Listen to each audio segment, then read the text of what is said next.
Are you ready? Yes, Pastor, please. Okay, thank you. Bismillah, alhamdulillah, wassalatu wassalamu ala rasulihi wa ala alihi wa ashabihi ajma'in. So I'd like to welcome everybody back again to the On the Rasool's Path, the Sirah intensive from Qalam that we're covering every Wednesday. And today we have the special pleasure of welcoming Ustadha Khadeejah Bari.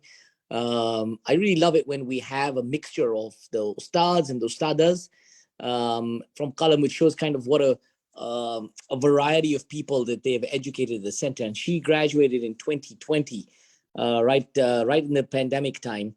And tells us that she's from New York originally, so kind of one of our neighbors before she went out to Texas, and now is in Indianapolis, where she teaches at the MTI School of Knowledge, which is an Islamic school there. The topic is actually very interesting. I really kind of want to hear what you have to share with us today, Ustadha Khadeejah, because we spoke about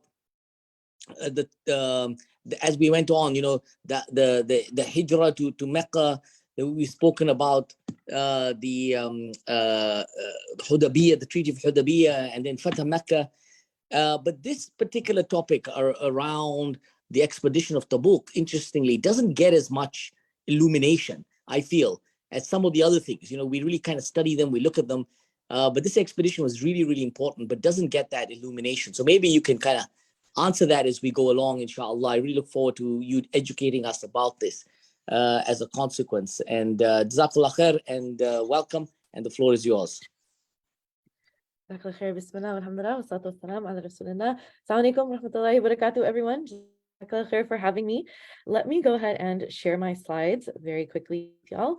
And definitely we can get in. We have a lot of interesting things to talk about. One of the stories that I really appreciate in the Sirah, and I have grown to appreciate more. So let me get that going. Hopefully everybody can see. Looks good, inshallah. Okay, so as Brother Faisal mentioned, we will be talking today about the expedition or journey to a place called Tabuk. So this is a very important event, the life of the Prophet, a very significant event towards the 9th year after Hijrah, so closer to the end of the life of the Prophet. Of course, we are approaching the end of this series as well. This is the second to last second to last session. So we are approaching the end of the life of the Prophet. This is 9th year after Hijrah, and it is an event which is also referenced in the Quran in Surah At-Tawbah, chapter number 9. So inshallah, we will jump into it. But before we do, as Brother Faisal mentioned, it takes place at a very interesting time in the life of the Prophet. So I would like to rewind a little bit, just go through a few events that y'all have already gone through and sort of see where this fits in. So of course, we remember the Hijrah, this landmark event where the Muslims are now migrating to Medina. They are building a community, very, very significant, right? A few years later, we have the Battle of Badr, 2 years later. And the Battle of Badr really established the Muslim presence in this area, in the Arabian Peninsula, right? That this small group of Muslims was able to achieve this victory, of course, with the help of Allah subhanahu wa ta'ala, but it really establishes their presence here, that they are an entity to take seriously. A few years later, we have the Battle of Khandak, the trench, right? Where an army of 10,000 marches to Medina, intent to burn it to the ground, right? This huge army, and they're not able to do that. Right? Again, Allah sends this victory, and people are taking the Muslims very seriously, that they were not destroyed. They have been holding up. They have been surviving. So definitely we're seeing this upward trajectory. Treaty of Hudaybiyah, a few weeks ago, y'all went through that, where now it establishes peace, but also the Quraysh are seeing the Muslims kind of at this equal level where we are negotiating together, right? We are sitting at the table together, right? Which is very different than how things had started in Mecca, where the Muslims were being persecuted, right? So we've seen this change and this shift. Then, of course, Fatah Mecca, this huge event, huge victory from Allah, where now Mecca comes into the fold of Islam, and slowly but surely, the rest of the Arabian Peninsula is going to follow suit. So we will see actually the 9th year after Hijrah is known as Ammul Wufud. So in Arabic, Ammul Wufud, which translates to the year of delegations. So this was a time when many delegations or groups are coming to Medina to accept Islam. So many Bedouin tribes are coming, and actually some of their stories are referenced in the Quran as well, different incidents that happened, but we see that things are going in a really positive direction for the Muslims, right? So if we just kind of look at all of what has happened, now there's kind of this sense in Medina that the mission has been accomplished, right? The dream has been realized, right? Things are going in the right direction. Things are looking up. And Allah at this time, Allah subhanahu wa ta'ala sends this wake-up call to the Muslims that the work is not done, right? The job is not over yet. Don't become complacent. That you are enjoying and experiencing these blessings of Allah, and you should enjoy them, but there's still work to be done, right? We're never going to be done completely in this dunya. That is for the hereafter. As long as we are here, there will be work that needs to be done, struggle that is involved. And so this is now what the Muslims are facing in the situation of Tabuk, this reminder. Okay, so just a little bit of context, and now we can look at what is actually going on. So first question somebody might have, what exactly is Tabuk? Where is it? I'm a huge fan of maps, so you'll excuse me, I have a map on here as well, so we can see where everything is. We see Medina, we see to the north is Tabuk. It was a location towards the northern part of the Arabian Peninsula, and this area in particular was affiliated with the Roman Empire. So as Muslims are now establishing their presence in the Arabian Peninsula, and they are becoming, essentially dominating this region, these areas to the north are on high alert. Like, what is going on? These Muslims are becoming a greater threat to us. And so these areas to the north, they reach out to their allies, the Roman Empire, and they say that we have to handle this, right? We have to do something about this growing Muslim presence. And so the Prophet ﷺ begins to receive reports in the 9th year after Hijrah of 100,000 soldiers being prepared to march towards the Arabian Peninsula.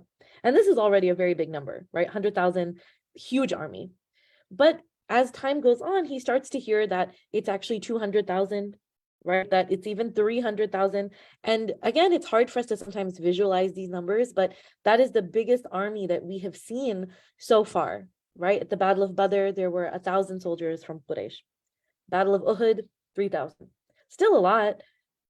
Al-Ahzab, 10,000. 300,000 now it could be catastrophic for the Muslims, right? So the Prophet ﷺ starts to receive these reports, and he consults the companions at this time. So he talks to them, he tells them this is what is happening, and together they are in agreement that something has to be done. We have to take this seriously, right? We cannot ignore this. We have to make a show of strength to them. And so this is when they decide to set out for the place of Tabuk. And one note, as I mentioned, this is approaching the end of the life of the Prophet ﷺ. So this will be the last military expedition in his life. And again, as Brother Faisal mentioned, this is a very interesting and unique part of the seerah. So in the past, going through Badr and Uhud and Khandak, there were, of course, a lot of details about things happening before these events, but there were also a lot of details about the battles themselves, right? Battle of Badr, the numbers of people, what happened with the angels, right? Battle of Uhud, the strategy of the Prophet ﷺ, where he placed people, who was placed where, who maybe left their position, right? Battle of Khandak, what even was the Khandak, the trench, right? Who had this idea? There were a lot of details about the battle itself. Our story today is a little unique because there are many, many, many lessons that we can learn from just the journey, starting with even preparing for this expedition and then on the way as well. So it's going to be a little interesting, and we will inshallah get to it. So at this time, Muslims are made aware of this threat and they decide to move forward, and Allah subhanahu wa ta'ala reveals Quran which confirms this decision. And he says, infiru khifafan wa thiqalan wa jahidu bi amalikum wa anfusikum fi sabilillah. So go out, whether you are lightly or heavily armed, whatever your situation, go out, strive for the sake of Allah with your wealth, with yourselves. So this is the first part here. Go out no matter your situation. Everybody must go. And this is the first time that this is happening in a military expedition where everybody is mandated to go. So every physically able, healthy, adult male. So women did not have to go, children did not have to go, the elderly, maybe above, 65-ish, they did not have to go. Somebody who was physically not able to have to go, but everybody else must go. It is code red, emergency. This is not a drill. Everybody has to participate. And then additionally, an announcement is made at this time that everybody also needs to contribute and bring what they can, right? Strive with your lives and your time and also your wealth. So there's not a war fund in Medina at this time. And so everybody is required to bring their own supplies, their weapons, their food, all of these things. Now, animals and transportation were a little harder to come by. And so for every 3 soldiers, they'd be sharing one animal. So they'd take turns riding. But there were still many people who did not have supplies. So a call is also put out there. We need to bring as much as we can. Everybody should contribute, donate to the cause. And we're going to learn more about this in a little bit. Okay, so this is the scene. Number 1, everybody must go and everybody should contribute. Okay, so Muslims, they start to mobilize, they start to prepare. The call has been made. They stand up to answer the call, right? And it is a very difficult situation for them. And it's difficult for a few reasons. So number 1, the call for Tabuk is made during the summertime. And it is a very, very brutal summer. So as I was talking to Brother Faisal before, I'm from the East Coast. So I'm used to, weather kind of being off here and there, but summertime is still pretty mild, right? When I lived in Dallas, Texas, it is very hot there. It's hot all the time, except for like 2 weeks in the winter. It is always hot. And in that kind of heat, you don't want to do things, right? You don't want to go outside. You don't want to go anywhere. You dread being outdoors, okay? And where we are talking about in our story right now, this is much hotter than that, right? And it is in this weather, this environment, that now the Muslims are being told that they have to march. So it is going to be intense heat, hot burning sand in their faces.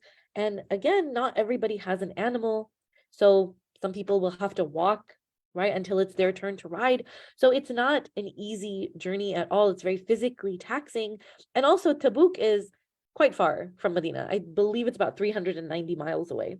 So this is going to be the furthest that the Muslims have ever traveled, and it's actually going to take a lot out of them. So that's challenge number 1. Challenge number 2 is that this call is occurring at the time when Muslims are preparing to harvest their crops, okay? So they would harvest and sell their crops at this time, and they've invested in this for a really long time. So anybody who is a farmer, I am not, I've never successfully taken care of any kind of garden, but I have many friends and family members who do garden. And one thing is that it's very precise. There's a schedule, there's a timetable. And then when it's time to pick your fruits, to reap what you've sown, it's very exciting, right? It's a big deal. And so this call is taking place at this time when the Muslims are not going to be able to harvest their crops. And the economy depends on this. So it's not a convenient call at all, right? There's nothing convenient about this. The weather, the physical toll, and now also, right, you don't want to leave behind something that you've invested in for a whole year, okay? So it's going to be very challenging. What we see is that there are many of the hypocrites, the munafiqun of Medina, who at this time, they start to show their true colors. Now, we've kind of seen some trouble from them before, right? The Battle of Uhud, they're kind of stirring some trouble. I don't know if y'all over this during a few years prior to where our story is taking place right now, but there was an incident in Medina where our mother Aisha radiallahu anha, mother of the believers, wife of the Prophet ﷺ, is slandered. People are spreading rumors about her, and the hypocrites are involved in that as well. So they've been creating trouble for the Prophet ﷺ. But at this time, they very openly start to come up with excuses, okay? And many of their excuses are referenced in the Quran, and Allah responds to what they said. So for example, some of them say, let us stay home, right? Give me permission to stay home. Don't trouble me with this. Don't burden me with this, right? I can't imagine saying that to the Prophet ﷺ, but they're very openly saying this to him. And Allah responds that you are already in trouble, right? The call has been made. You're trying to make excuses. Or they start to talk about the heat and they're saying, don't go, it's too hot. And Allah says to them, He addresses this and He says, well, what about the heat of the hellfire, right? That is hotter, and may Allah protect all of us from that, right? So they try to get out of this. And actually, we're going to see that some of them don't even go. But while they are busy kind of trying to get out of it, making excuses, the sincere believers, they answer the call, right? They get up, they start to prepare. And there are some very beautiful and inspirational stories that take place at this time. So I definitely want to get into some of those. Okay, so Prophet ﷺ makes this announcement where he is asking people to donate and contribute. Like I mentioned, everybody has to go, and then everybody should contribute what they can. So he makes this call, please bring what you can. This is for the sake of Allah. We have to go and make this show of strength. And so there are people at this time who have, and then there are some people who do not have. And so they need these contributions as well. So the Prophet ﷺ makes this call, and the narrations mention that Uthman radiallahu anhu, Uthman bin Affan radiallahu anhu, he steps up at this time. So who is he? He is a very noble companion of the Prophet ﷺ. He's somebody who has been a Muslim since the early days in Mecca. He will become one of the leaders of the community after the Prophet ﷺ. He's also the son-in-law of the Prophet ﷺ. So he stands up and he says, I will contribute 100 fully supplied camels. Now for us, we might think, okay, cool. Is that a good thing? Yes, it is, because definitely the army needs transportation, but also for it to be fully supplied means that everything's taken care of. And because each animal can help 3 people, 300 soldiers will now be able to benefit. Okay, so he steps up and makes this contribution. The Prophet ﷺ says, thank you, Jazakallah khair, I appreciate it. He makes dua for him. And then he asks again, who will contribute? And again, Uthman radiallahu anhu steps up and says, I will give 100 fully supplied camels. And again, the Prophet ﷺ makes dua for him and appreciates this. And actually, the narrations mention that he does this until he is able to contribute 300 camels. And some narrations also mention that he supplies about 1/3 of the army. So this is a tremendous contribution. The books also mention that he brings a sack to the Prophet ﷺ that has 1,000 gold coins, and he just lays it out and says, this is for the sake of Allah, take it, right? We're gonna use it for this cause. So some companions, right, they had a lot and they gave. There are other companions who, we see the different experiences, and there's learning opportunities from each of their stories. So one of the stories that I particularly just love all the time, whenever I hear it, it makes me smile, is Umar radiallahu anhu and Abu Bakr radiallahu anhu, also 2 very noble companions. They've been there with the Prophet ﷺ since the early days in Mecca. They have contributed so much to the cause. They will also become the first and second leaders, actually, of the community after the Prophet ﷺ.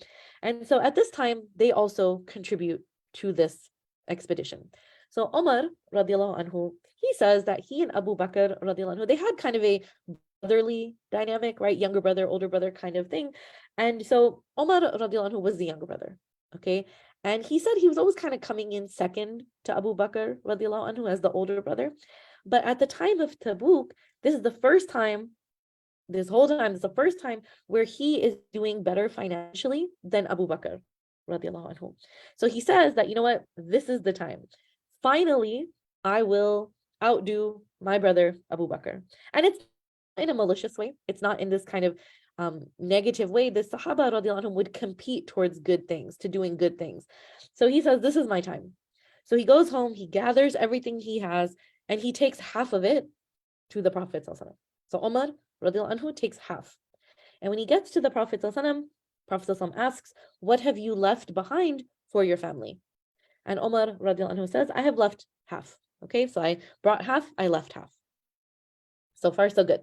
Abu Bakr radiallahu anhu shows up, and he's carrying an amount as well. It looks like it's not as much. Okay, it looks like it's not as much. And so he goes to the Prophet ﷺ, and the Prophet ﷺ asks him the same question. Oh, Abu Bakr, what did you leave behind for your family? And subhanAllah, Abu Bakr radiallahu anhu says, I left behind Allah and His Messenger.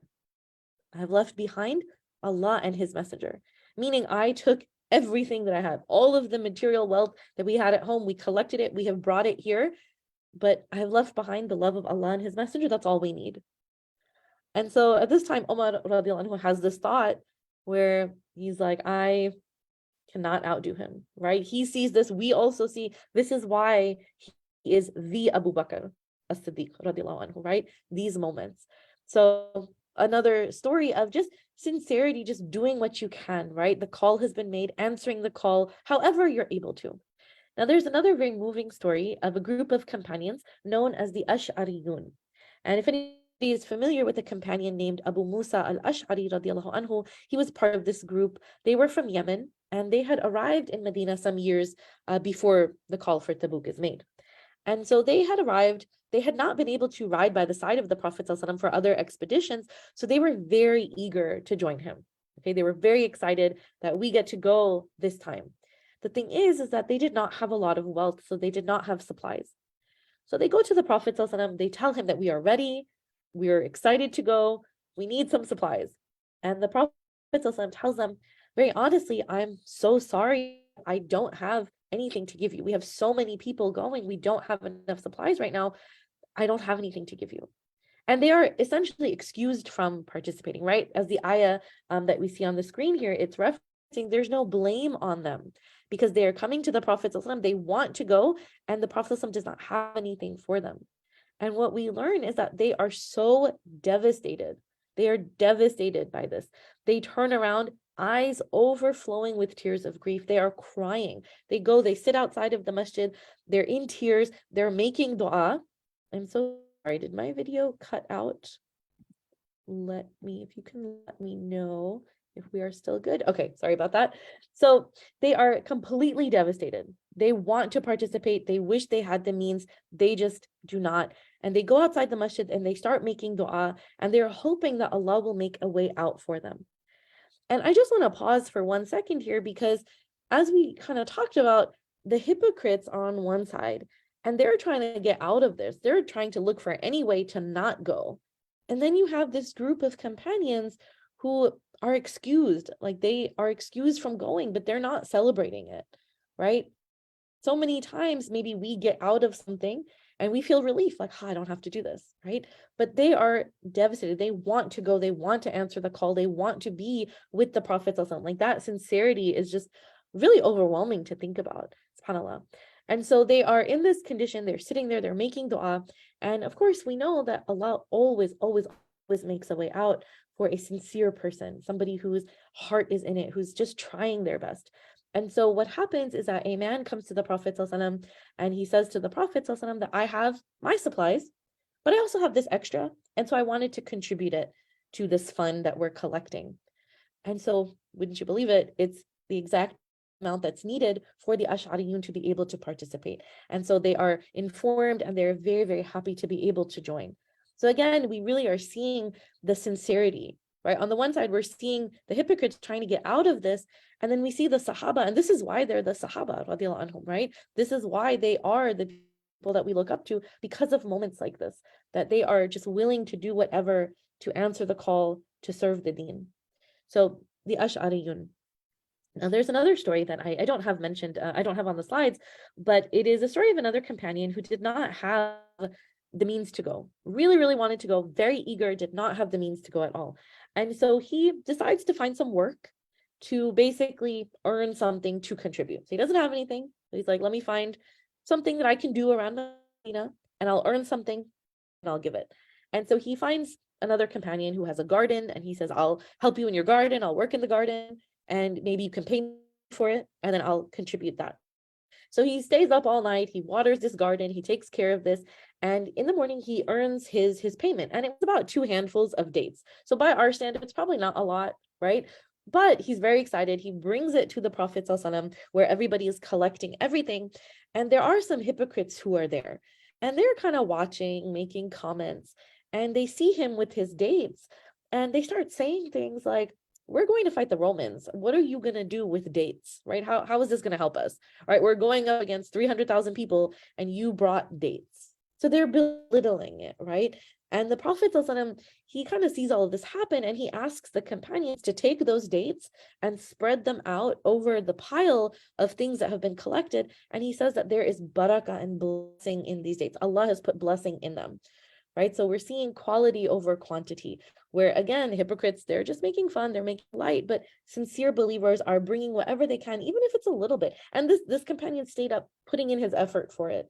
So again, really shows us just how far the companions, the sincere believers, were willing to go for this. Really beautiful. So now the Muslims are preparing to set out. The time for departure comes. 30,000 Muslims get ready to go with the Prophet ﷺ. And again, if we remember, right, way back when, there were not that many Muslims in Mecca at the beginning, right? When the migration to Habasha took place, there were about 100 Muslims total. Now 30,000 are going with the Prophet, but there are still Muslims in Medina. So the community has just grown so much. So definitely something to reflect on is how Allah has just helped the community so much over the years. Now, the Prophet, anytime he would leave Medina, he would leave somebody in charge. And so this time he leaves Ali radiallahu anhu, Ali bin Abi Talib radiallahu anhu, his cousin, his son-in-law, companion who has been by his side since the beginning. He was the second person to accept Islam as a child. He's been by the side of the Prophet in every single battle, right? Very committed companion as well, very sincere. And so he leaves Ali radiallahu anhu in charge.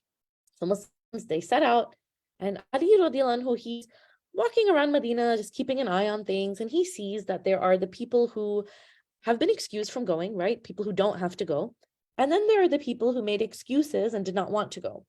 And again, the hypocrites kind of stirring up some trouble, making comments to him about how he's here and not with the Prophet. It's like they're not with the Prophet either, but they're making these comments, and it starts to unnerve him a little bit, right? Like, I've been left behind. And so it gets to the point where he actually gets his supplies, he gets on his horse, he rides out, and he catches up with the Muslims. And the Prophet sees him and is kind of like, what are you doing here, right? I thought I left you in Medina. And Ali radiallahu anhu, he's not trying to disobey him. He's just he really wants to be a part of it. He's got tears in his eyes. He's saying, why did you leave me behind? Please don't leave me behind. Let me come with you. I've been by your side. Let me come. The Prophet says, I hadn't left you behind. Left behind? No, I left you in charge. I need you to be there. This is where I need you.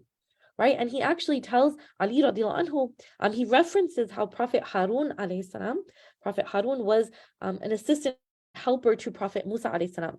And of course, there's no prophet after Prophet Muhammad sallallahu alaihi wasallam, but he's kind of giving this as encouragement that the way that he assisted him, right, I need you to take care of the assignment that I've given you. Okay, so Ali radiallahu anhu, he then goes back to Medina because the Prophet has given him this request. But again, we see that sincerity, right? That I want to be a part of this. So many people are trying to get out of this, but there are also people who are just really trying to be involved and be there.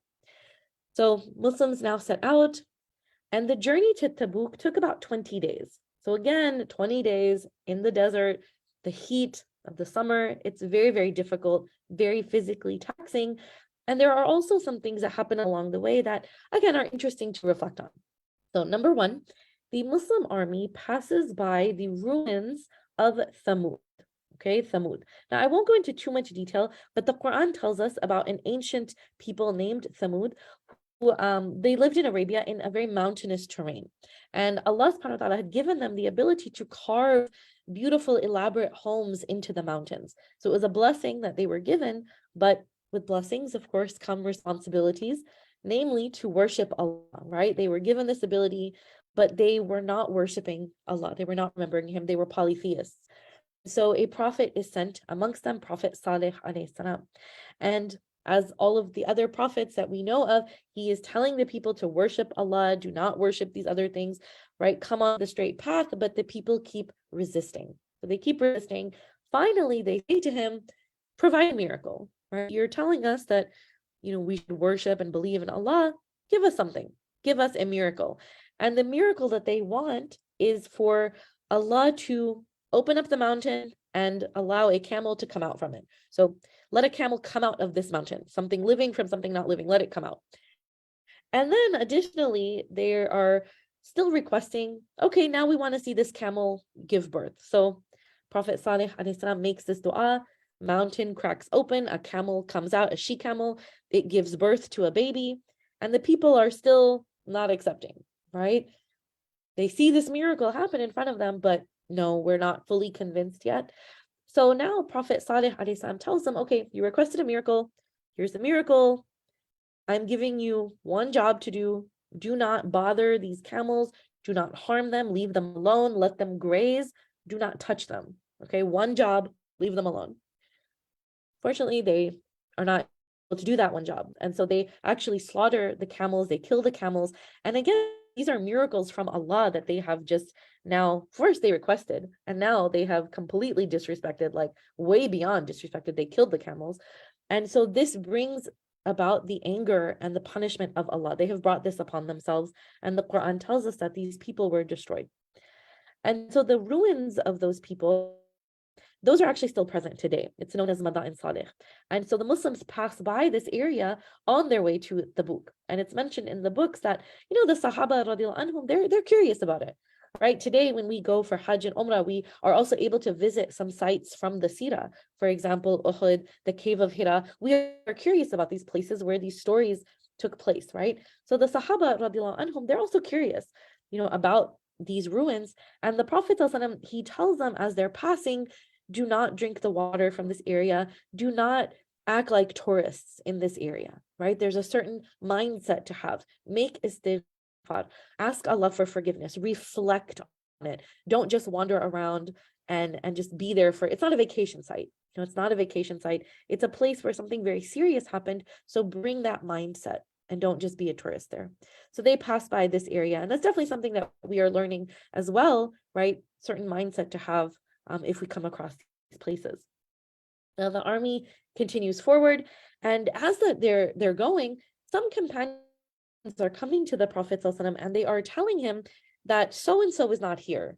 Okay, so-and-so is not with us right now.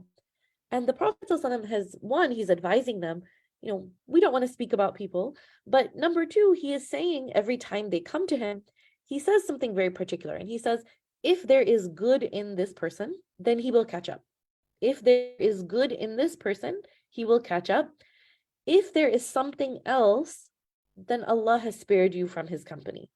So I'll say it one more time because I want to point out one thing about it. So if there is good in him, he will catch up. If there is something else, then Allah has spared you from his company. So the Prophet ﷺ is framing things in a very interesting way, right? He's saying if there's good in this person, ... He doesn't say if there's bad, right? He says if there's something else.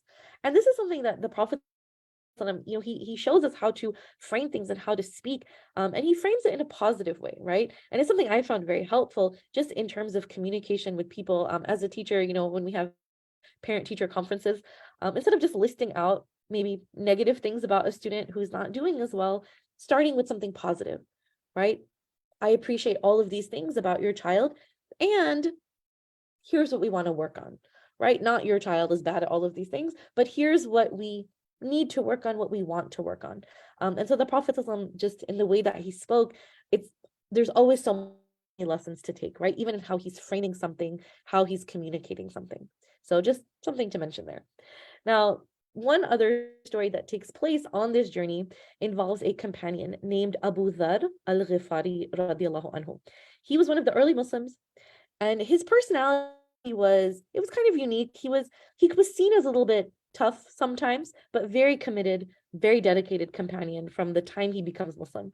And so he is traveling with the army, and he has a very old animal at this time. It's very frail. It kind of keeps falling behind. So he keeps falling behind everybody else. And at some point he falls so far behind that he's days behind. So he's days behind everybody else. They all get to Tabuk, they arrive, and the Prophet ﷺ is looking around, he doesn't see him. And he asks, where is Abu Dhar? And he's told, well, he fell really behind. He's really far behind. And so the Prophet tells everybody to keep a lookout. Okay. Now what happens is Abu Dhar radiallahu anhu, his animal finally, it's just not handling this well at all. It just gives out, it dies. And now he is stranded in the desert, days behind everybody else. So what he does is he takes his supplies, he straps it on his back, and he walks, just treks through the desert in this heat with everything on his back, and he catches up to the army. And as he's approaching, the Prophet ﷺ sees somebody in the distance, and he's like, I hope it will be Abu Dhar. And he sees him, and he comments and he praises Abu Dhar radiallahu anhu, like he walked alone, he arrived alone, but he made it. Right? So again, we're just seeing that drive, that sincerity, that commitment that if I have to strap my supplies on and walk the rest of the way, I'm doing it. Okay, so this is some things that take place on the journey towards Tabuk. Now, the big question that somebody might be wondering is, what actually happens at Tabuk? So the Muslims arrive and they camp out there for another 20 days, waiting for the Roman army. The Roman army does not show up. So when I mentioned that there are a lot of points to reflect on in the journey, that's because there's actually not a battle that takes place. And so a lot of the reflections are around these surrounding events. Okay, so there's no battle, but the Prophet ﷺ does share some advice with the Muslims at this time. So he actually delivers a khutbah or a sermon, and he shares some very, very beautiful points. And so I want to share some of those here tonight. So he begins by praising Allah subhanahu wa ta'ala, right? And this is how he would always begin, by praising and glorifying Allah. And he says, excuse me, the truest speech is the speech of Allah. The truest speech is the speech of Allah. And the firmest, the most firm rope that one can hold on to in this life, the best and most solid thing that somebody can hold on to is taqwa, the consciousness of Allah, being mindful of Allah. That is the best thing that somebody can hold on to and latch onto. The most amazing legacy is that of Prophet Ibrahim alayhi salam, and the most noble tradition is that of Muhammad sallallahu alaihi wasallam. He says the best thing, the most noble thing that we can say, that we can utter with our tongues, the best kind of speech is the remembrance of Allah, to remember Allah, to glorify Allah. The best deeds are those which are the most beneficial. And this is something the Prophet ﷺ has said before many times, that the best deeds benefit others, the best people are those who are of the most benefit to others. So he's reminding us again. He says that the hand that gives is better than the hand that receives, meaning it's better to give. So give, be generous, right? If you can, whatever you can, be generous and give. He then says that which is little but sufficient and enough for you is better than having a lot that you just end up indulging in useless things, right? Having a little that is enough is better than just indulging in excess that's not of any use. He also says, kind of on a more serious note, right? A little bit kind of a turn from what he's been saying. First regret that a person will feel will be on the day of resurrection. And may Allah protect us from having that kind of regret on that day. And he says then that the worst kind of sin is to get into the habit of lying habitually. So constantly, if that's how somebody is speaking constantly in lies, that's not a good situation to be in. Then he says that the best provision that somebody can have in this life is taqwa. So again, being mindful of Allah. That is the best thing we can have on this journey as we go through our life. He says the peak of wisdom is the fear of Allah. That is what it means to be wise. And actually the picture I have on the screen here, this quote, the peak of wisdom is the fear of Allah. It used to hang in our classroom in the old Qalam campus many years ago. Alhamdulillah, now we have a new campus, but this was on the wall, very, very Qalam blue wall. So I wanted to share that with y'all. And then the Prophet ﷺ continues, and again, this is a portion of his khutbah, but he says that the one who seeks forgiveness will be forgiven, right? Somebody who's genuinely striving and trying will be forgiven. He says the one who strives to lead a good life will be given the ability to do so. So again, just trying and Allah will facilitate. Then the Prophet ﷺ ends by asking Allah to forgive him and his ummah. So at this time, right, even though there's no battle that occurs, there is this khutbah, these powerful reminders. And again, this is towards the end of the life of the Prophet ﷺ. So of course, anything he said at any time is beautiful and important for us to note. But specifically, towards the end of his life, he's giving these reminders. He really wants us to be mindful of them. So some of the reminders that he gives. And with that, the Muslims now turn back and go home to Medina. So after 20 days, no Roman army, no conflict, they return home. And there's also some incidents that take place on the way back. One that I really, really wanted to share. I actually did not know about this companion. I know we were talking earlier, sometimes particularly Tabuk, some of these stories we don't realize, or maybe we've heard them, but we didn't realize that they happened at this time. So I actually did not know this, growing up, who this companion was, but it's very, very motivating story. And this incident involves this young companion named Abdullah. And he was a very young guy. He had accepted Islam a few years back, and he had come to Medina. Now, his story is that he was from a Bedouin tribe.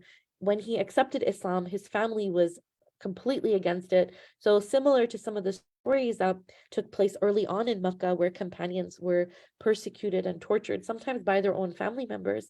So his family is not okay with it. They kick him out, they torture him, they kick him out, and they basically tell him to get out. And his mother, she sort of takes pity on him at this time. So she brings him this scrap of cloth. They took all of his clothes and everything. She brings him this scrap of cloth and she gives it to him. And he rips it into two pieces. And one of the pieces he wraps around his waist, kind of like when men go for Umrah, they wear ihram, kind of wrapping it around. And the other piece he kind of uses as a shawl. So he doesn't have anything. He's barefoot. He makes his way to Medina, where the companions, they find him and they're very concerned about his condition, right? He's not in good shape. And they bring him to the Prophet ﷺ, and the Prophet ﷺ is so, just moved by his commitment, by this sacrifice that he made for Allah and the Messenger, right? To give up all of these things just to practice his faith. And the Prophet ﷺ gives him this nickname lovingly, Dhul Bijadain, the one who owned two scraps of cloth. And the Prophet ﷺ, he did this many times, where he gave companions loving nicknames. Who would not love a nickname from the Prophet ﷺ, right? So he gives this young companion this nickname, and now he joins the community. Okay, so this is a couple of years ago. Now fast forward to where we are right now. Dhul Bijadain radiallahu anhu, he joins the Muslims on the way to Tabuk. So he goes, they camp out. And on the way back, what happens is one night, the Prophet ﷺ wakes up, and he would wake up to pray, right, before Fajr time. And when he would wake up to pray, he would usually be the first one up, right? He'd always be the first one up to pray the Hajjud. But this night, he actually sees a fire on the other side of the campsite. And he's curious. So he goes and he finds out that Dhul Bijadain radiallahu anhu has passed away. This young companion has passed away. And the Prophet ﷺ, at this time, he prepares the body for burial. They pray the janazah and they prepare the grave to bury him. And the Prophet ﷺ gets into the grave himself. And he's about 62 years old at this time. But he climbs into the grave and he kind of puts his arms out, and they put the body into his arms, and he places the body in the grave. And, he's very loving towards this young companion, kind of strokes his head, and then they bury him. And the Prophet ﷺ makes dua for him afterwards, and he says that he asks Allah to be pleased with Dhul Bijadain radiallahu anhu, because he was pleased with him. So beautiful dua. And again, it's a really powerful story. Anybody who just looked at this companion surface level would say, oh, he didn't have anything, right? He passed away, he didn't have anything. He gave up everything he had, but he left this world without that much. But he made such a powerful sacrifice for Allah that he left this world, and the Prophet ﷺ made dua for him that Allah be pleased with him because I am pleased with him. So he didn't leave this world with nothing. He left with everything.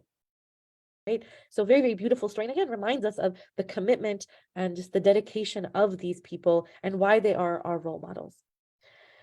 And last story for the night, I know we're approaching time. I want to leave time for questions as well. When the Muslims returned home to Medina, at this time, the Prophet ﷺ, whenever he returned back to Medina, he would always go to the masjid first. So he would start and go to the masjid. And so at this time, the hypocrites, they're coming, they're kind of giving excuses. I didn't come for this reason, or this thing happened, or whatnot.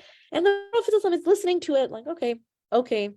It's not okay, but they're going to make their excuses. So he's just kind of hearing them out. But there were some companions of the Prophet ﷺ who were in a very unique situation at this time.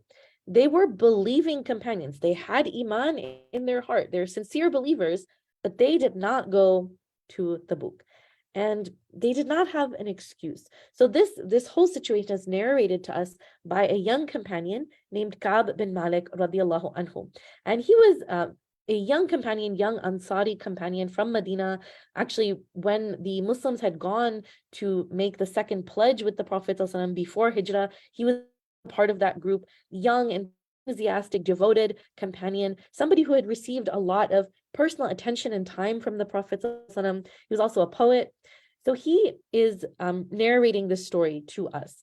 And so this is actually one of the lengthiest narrations, if not the lengthiest narration in Sahih al-Bukhari, a collection of narrations of the Prophet ﷺ.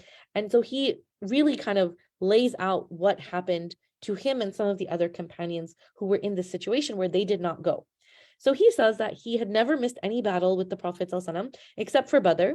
And again, that was not mandatory. Not everybody had gone, so he was not blamed for it. But he also did not participate at Tabuk.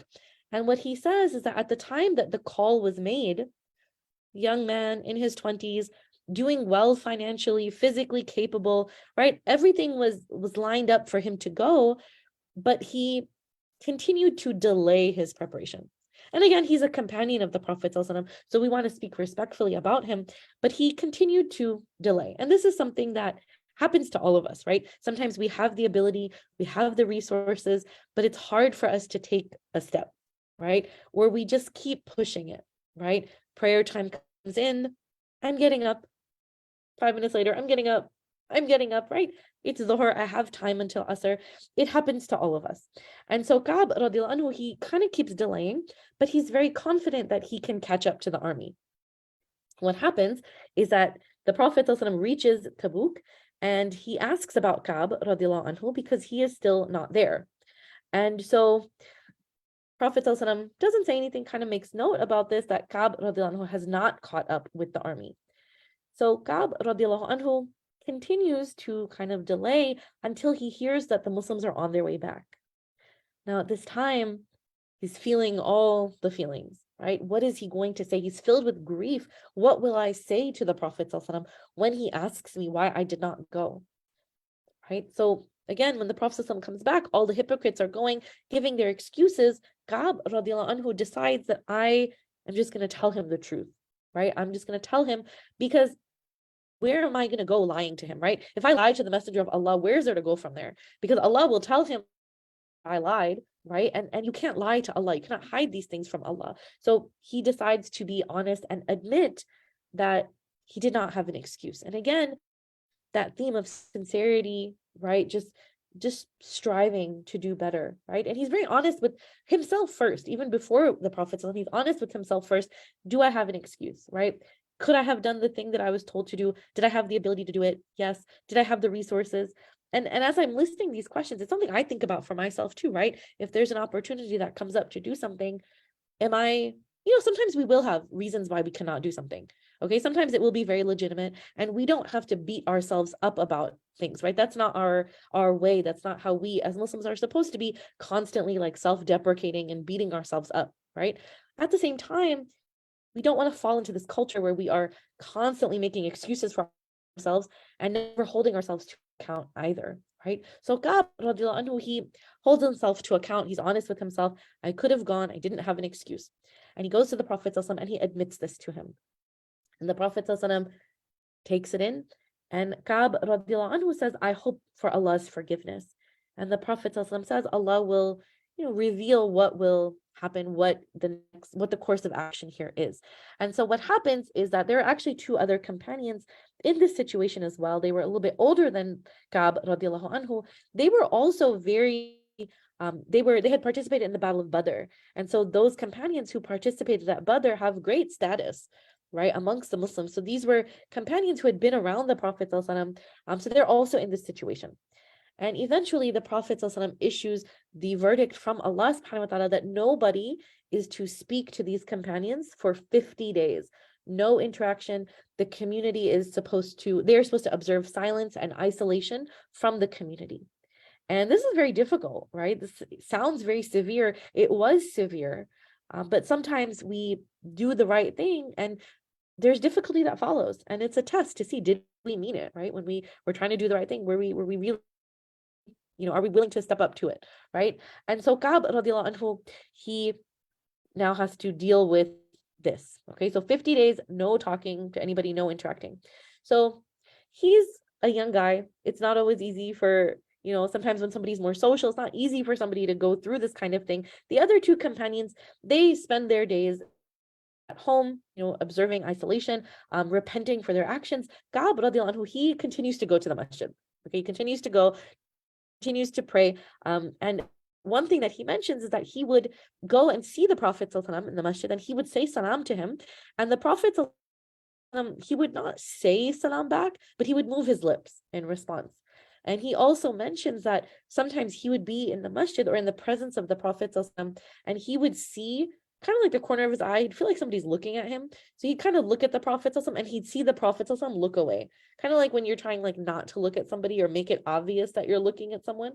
And so the Prophet ﷺ and him would kind of like exchange these small looks and then lookaways. And Ka'b radiallahu anhu, he says, in this way, I knew that the Prophet ﷺ still cared. Like I know that he's observing, what we all have to observe, but I knew the Prophet ﷺ still cared. So this time goes by, 40 of these 50 days pass, and then the command comes down that now these companions also have to isolate from their wives. So again, it's becoming more difficult in the last 10 days. So Ka'b radiallahu anhu, he observes this, he accepts that this is what it is, and he goes through the next 10 days. Now, when the 50 days end, then Ka'b radiallahu anhu, he's informed, and he's so happy that he actually gives his shirt away to the person who informed him.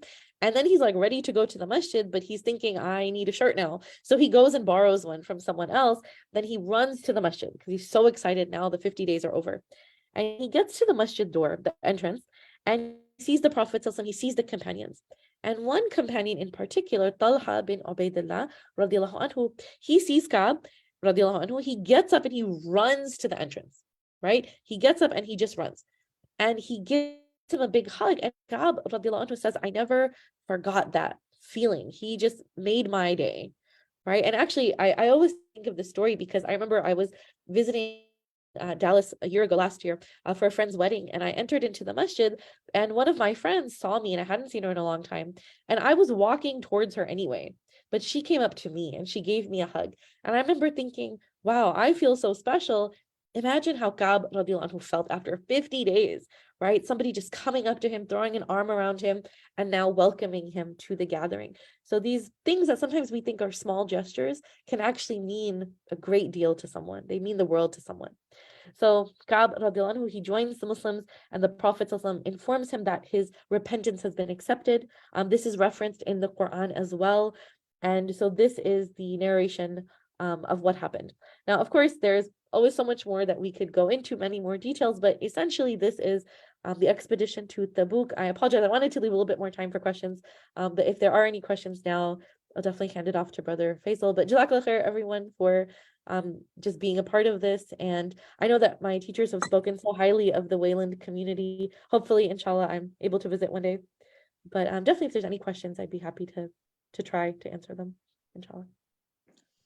Sister Khadeejah, thank you so much for that kind of really detailed introduction to the expedition to Tabuk, and you'd be welcome at ICB anytime. We'd love to have you. So Inshallah, inshallah, sooner rather than later. As it is, as we said, this is close to home, so inshallah, absolutely, East Coast. One of the days.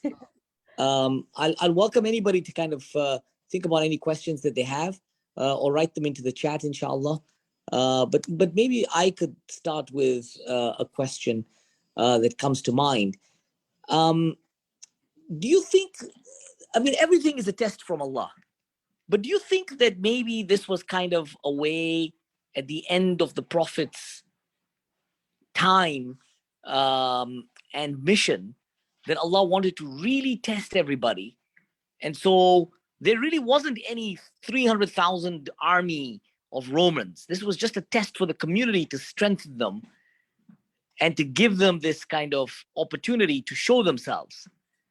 Do you think that was the case? Just in terms of the way things played out. Gotcha. Jazakallah, great question. Allah knows best.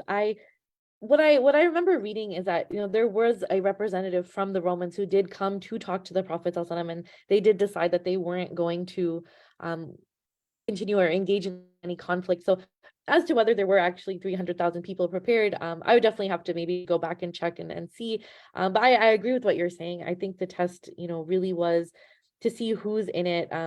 Definitely when things are easy, right? That sometimes we forget that is also a test, right? When things are difficult, that is a test. But when things are going well, that is also a test to see, am I still going to keep up with what I need to do, right? When Tabuk comes around, like we kind of talked about in the beginning, things are on the up and up for the Muslims, right? Things are going well. It looks like the dream has been realized, but we never want to be complacent. So hopefully that kind of helps. I can definitely check to see more details about the reports, but definitely was a test to kind of see, even in good times, are people going to be committed? And we see so many companions who really stepped up, and they stepped up during difficult times. They stepped up during this time as well when the community was doing better. So Allah knows best. Hopefully that helps. Yes, no, it does help. I wonder if there are any other questions that folks may have, inshallah.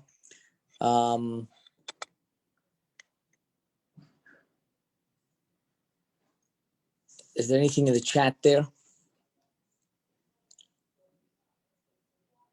So one of the other things that kind of comes to mind, which is kind of interesting, is that it was the kind of the Byzantines, but the Byzantine Romans that they were fighting, and then eventually, you know, those battles do happen, and the Muslims kind of spread north, and you know, eventually result in the Ottomans coming down the road. And there's some predictions about that as well. Was any of that mentioned at this time, or was that kind of something the Muslims were interested in? Or you know, there are some hadith that, you know, Constantinople will fall, you know, in that regard. You know, was there anything like that at this time? Definitely. So I like you're mentioning, there were, you know, things that the Prophet alluded to that would happen. I would have to check if they were specifically referenced at this time. But I can definitely check on that. Off the top of my head, I'm not sure. But definitely something worth looking into, inshallah, for sure. Because you're right, you know, definitely these things that mentioned, they do take place. Sorry, I will check on that, inshallah. Yeah, no. These just kind of, I'm just kind of things that come to mind. I'm just speculating on. For sure. It's all very interesting. Definitely kind of seeing the trajectory that things are going on. Very interesting. So I think with that, if there's no other questions, we can probably kind of start to draw to a close. We're there by the minute. That was very, very informative, Sister Khadeejah. And you know, we really want to thank you and thank everybody from Qalam who's really been part of this program that we have, alhamdulillah, really benefit from. May Allah increase all of you in ilm, increase you in knowledge as well. And you know, may this kind of our collaboration continue. So Jazakallah khair. Of course, Jazakallah khair for having me. I know our teachers have mentioned that the Wayland community has supported the seminary. So I really appreciate that as a student of the seminary. So may Allah bless the community and accept from all of you. And inshallah, I'm definitely, hopefully looking forward to collaborating more in the future. Inshallah. Jazakallah khair. And you know, I think with that we'll close. And I want to thank everybody who joined us today. And the program will continue next Wednesday, I believe, as well. So just kind of continue to mark. Yes, Faisal. So next Wednesday we have our final program actually, which will be with Imam Herbert, and this will be basically the closing and Hajj and passing of Prophet, peace be upon him. So that is the conclusion of the series next week, and with Imam Herbert, I'm looking forward to that myself, and I'm sure all of us will learn a lot, inshallah. So with that, Assalamu alaikum, everyone. Wa alaikum salam. Jazakallah khair. Sister Khadeejah. Jazakallah khair. Thank you so much.